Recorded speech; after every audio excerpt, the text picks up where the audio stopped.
Union ഗവൺമെൻറ്റിൻ്റെ budget വ്യക്തമായിട്ടും രാജ്യത്തിന് വേണ്ടി എന്ന് പറയുന്നത് രാജ്യത്തിന് വേണ്ടിയുള്ളതാണ്. ഇതൊരു ദേശീയ കാഴ്ചപ്പാടുണ്ടായിരിക്കണം, ദേശീയ വികസന ലക്ഷ്യമുണ്ടായിരിക്കണം.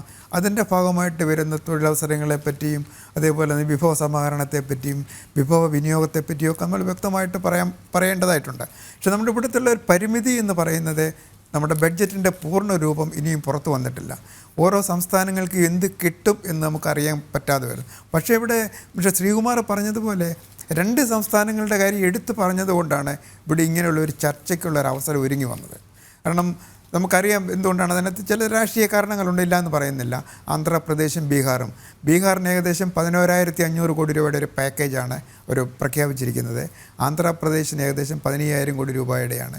അതേപോലെ തന്നെ ഹൈദരാബാദ്, ബാംഗ്ലൂർ ഒരു വ്യവസായ ഇടനാഴി വരുമെന്നൊക്കെ പറയുന്നുണ്ട്. ഇതൊക്കെ കേൾക്കുന്ന അവസരത്തിലാണ് ഇതിനകത്തൊരു രാഷ്ട്രീയ മാനം നമ്മൾ കാണേണ്ടതായിട്ട് വരുന്നത്, പലരും സംസാരിക്കുന്ന അവസരത്തിൽ. പക്ഷേ ആളോട് നമ്മൾ കാണേണ്ടുന്നത് കേരളം ഒരു 24,000 കോടി രൂപയുടെ ഒരു ബഡ്ജറ്റ് പ്രത്യേക പാക്കേജ് കേന്ദ്ര ധനമന്ത്രി കൊടുത്തിരുന്നു. അതിലുൾപ്പെട്ടതായിരുന്നു ഈ എയിംസിൻ്റെ കാര്യം പറഞ്ഞിട്ടുണ്ടായിരുന്നു.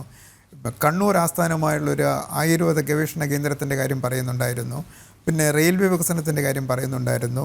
നമ്മുടെ വിഴിഞ്ഞം പോർട്ടിൻ്റെ കാര്യം പറയുന്നുണ്ടായിരുന്നു. പക്ഷെ ഇതിന് ബഡ്ജറ്റിൻ്റെ പൂർണ്ണ രൂപം പുറത്തു വരുന്ന അവസരത്തിൽ ഇതിലൊക്കെ എന്ത് നൽകിയിട്ടുണ്ട്, എന്ത് മാറ്റിവെച്ചിട്ടുണ്ട്, കേരളത്തിൻ്റെ കിട്ടുന്ന എന്താണെന്നുള്ളതിനെപ്പറ്റി നമുക്ക് വ്യക്തരൂപം അറിയാൻ കഴിയുകയുള്ളൂ. പക്ഷെ ഇവിടെ ഏറ്റവും കൂടുതൽ സംശയിക്കപ്പെടുന്നതും ചർച്ച ചെയ്യപ്പെടുന്നതും നമുക്ക് എയിംസിന് വേണ്ടി നമ്മൾ വർഷങ്ങളായിട്ട് ഡിമാൻഡ് ചെയ്തുകൊണ്ടിരിക്കുകയാണ്.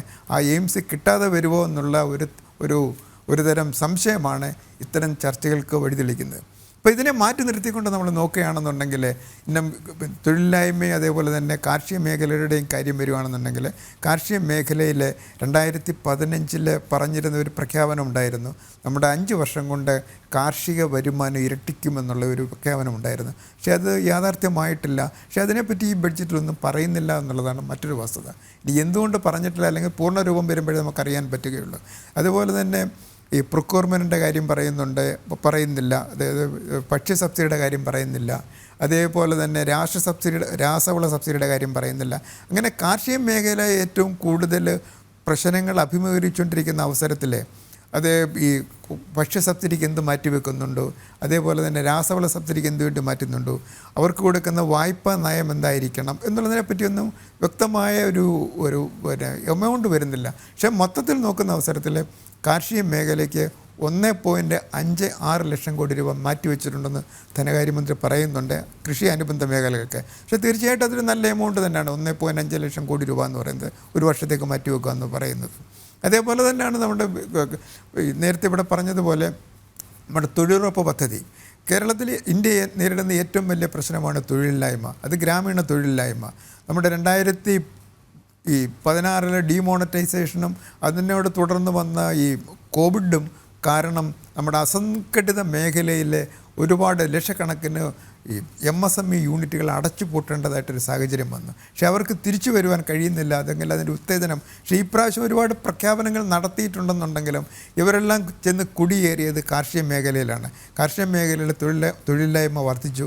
അതിന് പരിഹാരം കാണണമെന്നുണ്ടെന്നുണ്ടെങ്കിൽ തീർച്ചയായിട്ടും നമ്മൾ തൊഴിലുറപ്പ് പദ്ധതിക്ക് ഒരു വലിയ തുക മാറ്റിവെക്കേണ്ടതായിട്ട് വരും. അത് 2024-25 പോട്ടോൺ അക്കൗണ്ടിൽ പറഞ്ഞിരുന്നത് ഏകദേശം 86,000 കോടി രൂപയാണ്. പക്ഷേ അതിൽ തീർച്ചയായിട്ടും ഒരു വർധനവ് വരും. പക്ഷേ ആ എമൗണ്ട് എത്രയാണെന്ന് ഇതിനകത്ത് പറയുന്നില്ല. അങ്ങനെ കാർഷിക മേഖലയിൽ മൊത്തം നോക്കുന്ന അവസരത്തിൽ കാർഷിക മേഖലയിലെ പ്രശ്നങ്ങൾക്ക് ശാശ്വതമായിട്ടുള്ളൊരു പരിഹാരവും അതേപോലെ തന്നെ സുസ്ഥിര വികസനത്തിനും ആവശ്യമായിട്ടുള്ള എന്തൊക്കെ കിട്ടും, അല്ലെങ്കിൽ എന്തൊക്കെയാണ് പറഞ്ഞിട്ടുള്ളത് എന്നുള്ളത് മനസ്സിലാക്കി കഴിഞ്ഞെങ്കിൽ മാത്രമേ കാർഷിക മേഖലയുടെ പ്രശ്നങ്ങൾക്ക് പരിഹാരം കാണാൻ കഴിയുമോ, തൊഴിലവസരങ്ങൾ സൃഷ്ടിക്കുമോ എന്നുള്ളതിനെപ്പറ്റി ഒരു വ്യക്തമായ ഒരു